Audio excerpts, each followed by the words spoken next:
2,5 yıl Himayat Falı Fariyat'ta işlerinden son gelip burada qarqın bir uzak il Türkmenler orada yaşıyor. Onların gelme gitmesem xeyli qiyin şehirde. O pillaki bizler işliyorduk 6 saatlik fasıla vardı qarqın ve Şurgan arasında.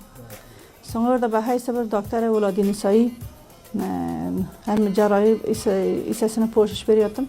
O şehirde işledim. 4,5 yıl yani xeyli merdim benden hoştu. Xeyli razı etmirdim. Ve benim şuna hoş buluyordum ki benim bir Türkmen kız ya Türkmen fakültanın Türkmen kızları ansatlıkta okuymuyor. Xususan bizlerin vaxtlarımızda.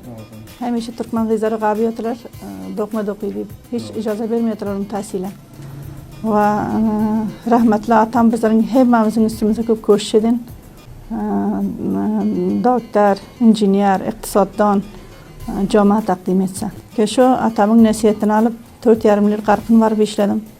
Ondan sonra qarqında işleyen pillam Vazarat Saatamadan şu bazı defterlerden gidiyor taqozo ko'p oldu ki siz gelin müdüriyet hesabına.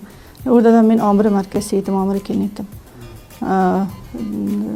Şabrxonda işlang, baxshi idora menejmentda ishlang. So'ng buraya gelenden so'ng defter Bidin deb bir defter vardı ki arziy xizmat siyini pesh etildi. Bular bilan ishladim 1 yil yani 1,5 yil yani. Ondan so'ng defter saf ya hambasaga xonavada Afg'onda u bilan barnomai siyini tatbiq etdi shu besa Şabrxonda. Bular peshnod berdi ki bizlar bilan kelib ishladik chunki lit defterda. Bular bilan qo'shildim.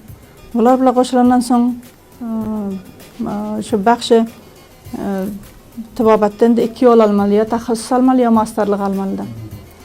So'ng Hindiston borib masterlik oldim baxshi Saatamada.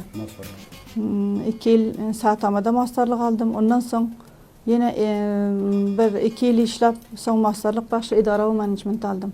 Ulam Hindistondan. Ki men ishlarimdan xeyli roziman. Bismillahirrahmanirrahim. Men adım Abdulhalim, Ahmedi taxallus etgan, munisipalik hakkından böyle bir doktor sahibinin yanına geldik. Doktor sahib Aliya, Doktor Aliya Bavar diyorlar. Öyle Türkmen kavminden oluyor. Tecrübe kayırsam 5-10 yıldan köprek tecrübe kayışı tibabatı barada köp işe yaxşı, şükür Xudaya bana hakkından naçiller işler kayıtlar. Böyle ben meridlerimden şuna keserlerimden şuna getiriyor. Ama meridlerim köp şifa tapıyor inşallah. Öyle yaxşı okuyunlar, doktorluk barada Uladini saybadan köp tekler bile inşallah aileden istiyoruz. Gıda olanlarımızdan bakayım yetiştirip tibabat barada ve injinerlik başa vardım inşallah okutmak için. Bile köp büyüsünce doktor sahibim hemkarlığından.